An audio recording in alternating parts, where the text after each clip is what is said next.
Hello everyone and welcome to the end of 2024. It is that time of the year when everybody is writing their lists, things they use the most, things they like the most, things they didn't like the most throughout the year, how many books they read, what their top books were, and I'm no different. I have also made a list of my top half a dozen books that I read in 2024. So without further ado, here we go.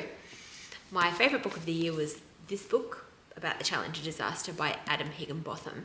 He writes excellent non-fiction. He's also written this book called Midnight in Chernobyl, which I read last year or the year before about the Chernobyl disaster. He's an excellent investigator and author. This book is no different. I was very familiar with the material. I've read the technical reports about the Challenger disaster and read material about many of the astronauts that were involved in the circumstances around it. I've read about the history of the Kennedy Space Center. So this wasn't new, but I felt really gripped within 20 pages of starting the book, which is a sign it's got something new to offer, I think. The story being told in such a way that really grips you in so quickly, even when you know the material. I think he's found some new primary sources as well. He seems to have conducted interviews with people that maybe haven't been interviewed for books and documentaries in the past.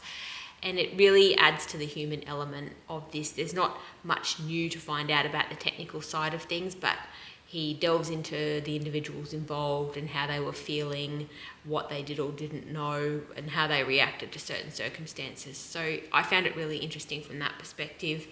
I think you will like this if you're into space in general. If you're a shuttle nerd or a NASA nerd like I am, you'll find it interesting.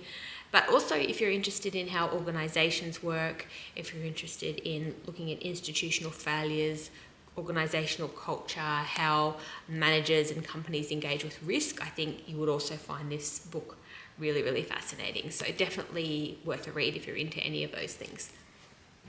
My second non-fiction pick of the year was also a space book. There's a theme here.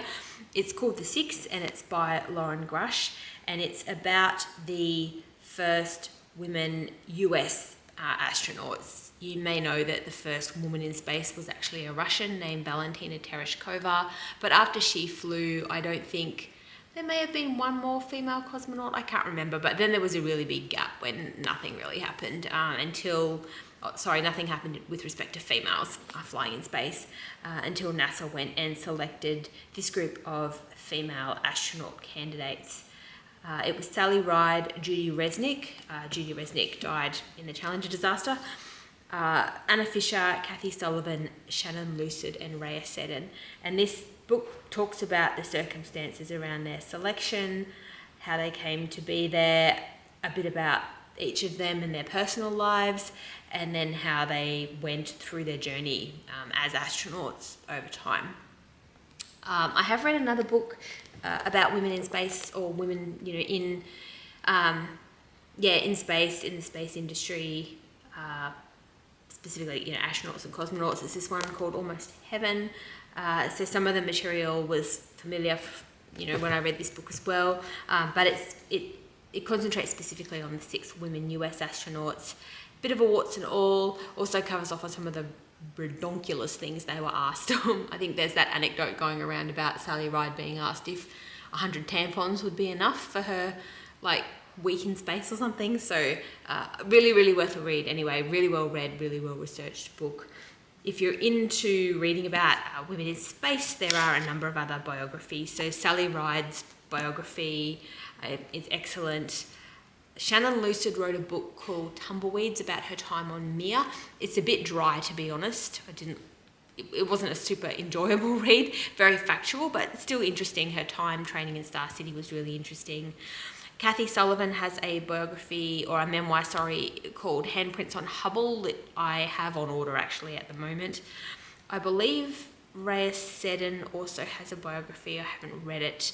And I think Anna Fisher has a children's book about her life out. I haven't read either of those. And there is a book about Sally Resnick, but it's not particularly detailed. She seemed to be very private. So I think this is an excellent source if you're interested in broad reading about the 6 first US female astronauts. So they were my non-fiction picks for the year. An honourable mention also to Laurie Garver's book, It's about her time as the Deputy Administrator of NASA. Of NASA. I told you there was a theme here. I can't remember what that book was called though. The internet will know. The internet knows everything. Laurie Kappa book. Escaping Gravity, I think it's called. Yeah, Escaping Gravity, my quest to transform NASA and launch a new space age.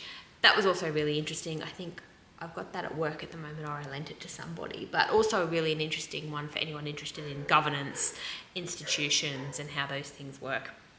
Anyway, enough non-fiction. Now onto the fiction side of the house. I think my favourite non-fiction author this year was, without a doubt, R.F. Kuang. I read her book Babel, which is number 3 in my top picks of the year. This book was fantastic. So it's fantasy, it's magical. So there is this basic overarching story about translators being brought to Oxford to do particular translation work, but the translation is about finding these words and matches that keep the power to the empire flowing, essentially, and keep the power going to London and to England, and keeping the tentacles of the empire throughout the globe. But on top of that, or interwoven with that, are stories about racism and colonialism and empire building and what happens. These educated people are brought from the various colonies to do this work because of their skills and because of their skills in languages that aren't spoken by the regular people of London. But then what happens in the countries that they were brought from? What happens to the families and the places they were brought from? What is that power really being used for? And that they're the really underlying threads that run through this book, essentially. It's so well written, it's gripping, it's interesting. The one thing I learned early on about R.F. Kuang from reading this book is don't expect a cute ending. She does not do, and they all lived happily ever after the end. So it does have a satisfying ending, but I would say never expect a cute ending from an R.F. Kuang novel, but I would definitely recommend reading Babel for sure. I also read the entire Poppy Wars trilogy this year from R.F. Kuang. Also fantasy, magical, and definitely not a happy ending. Quite bloody. Excellent though. I really enjoyed all of these as well. I think I sort of read one a month over a course of 3 or 4 months. I think I had a gap there somewhere. I really love them. I felt like I need to breathe in between though. They're very bloody. And definitely not They All Lived Happily Ever After, that's for sure. I also read Yellowface this year, so I had a real R.F. Kuang reading year, and I would recommend reading anything that she's written. I can't wait to see what she is going to publish next. So Babel was number 3. Number 4 I don't have with me because I borrowed it from the library. I'll put a picture somewhere on the screen, but it was The 7 Deaths of Evelyn Hardcastle by Stuart Turton. I read 3 Stuart Turton books this year. I read that one, and then I also read The Last Murder at the End of the World, and there was another one about the sea or something. I didn't like it, so I've clearly repressed the memory of that particular book because it annoyed the crap out of me.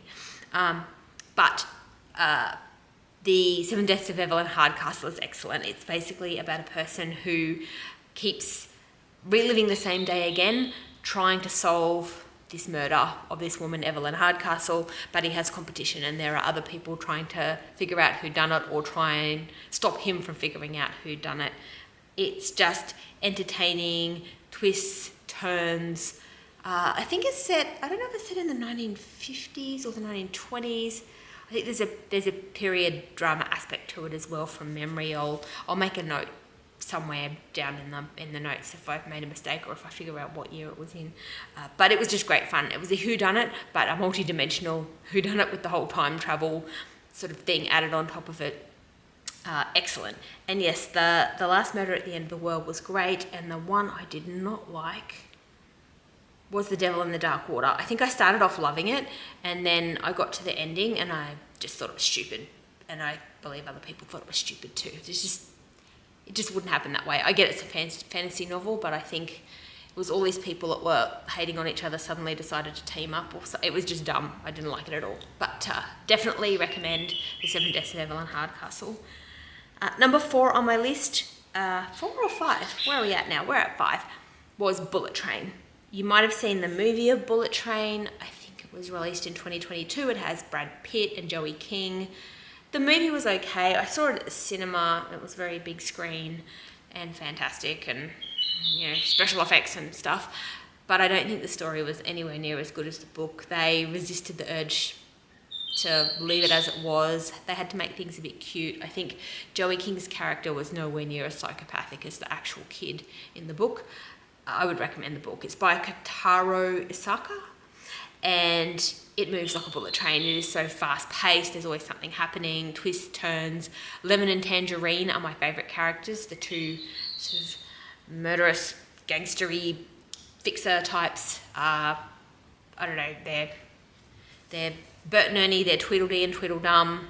They're just very, very funny and a bit of a disaster waiting to happen also, but I really, really like the book and I really like those particular characters. So don't bother with the movie, just go and read the book. It's great.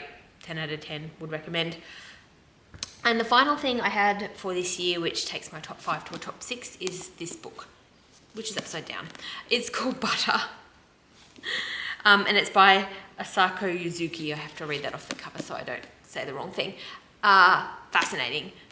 It is not fantasy, although there is something sort of fantastical about it, but it tells the story of a journalist called Rika Machida who is fascinated with a female prisoner who the prisoner was a gourmet chef or known for her cooking, and basically was accused of seducing men with her cooking and then killing them or bringing about their death somehow. And so the journalist becomes fascinated with this person, manages to get an interview by asking them for a specific recipe, and then sort of develops this weird, almost codependent relationship with Kaji, the woman who's in prison. Apologies if I haven't pronounced that correctly. It's Kajii.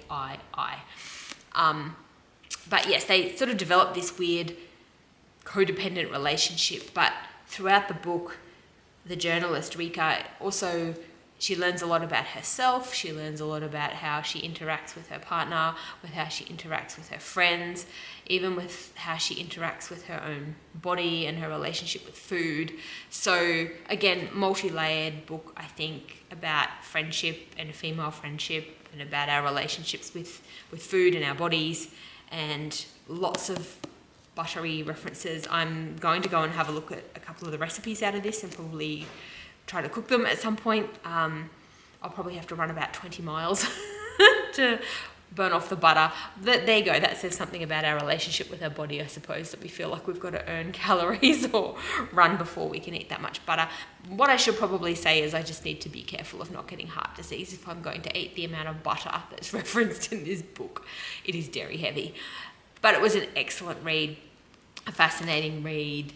I think says something about Japanese culture that's, it's unfamiliar to us as Westerners, the way things are done in other countries, and I think it's worth reading literature in translation from other people and seeing the way they live their lives, but also the lens through which they look at issues, because I think issues of people and how they view their bodies and their relationship with food and their relationship with other women and friends and partners, those are universal type issues, but maybe there's a cultural lens that skews how we look at things depending on where we're from. So I think this is definitely worth reading from that perspective as well, and I really, really enjoyed it.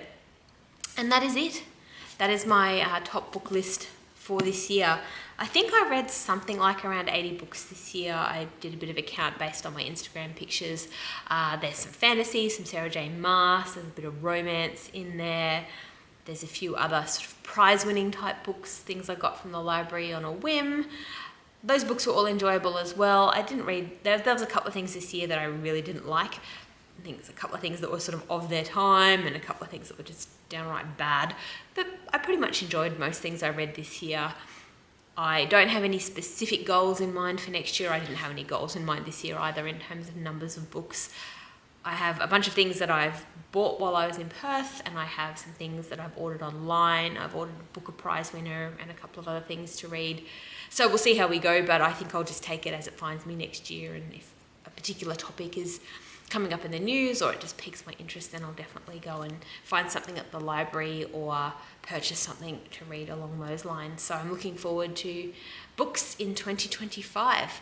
I hope you had a safe and enjoyable holiday season. I hope you had a good reading year, a good audiobook year, a good podcast year, whatever it is you like to do, however it is you like to consume your media. I hope you got to do lots of it in a way that was enjoyable for you. And I look forward to talking to you more about books and media and reading next year. Have an excellent new year.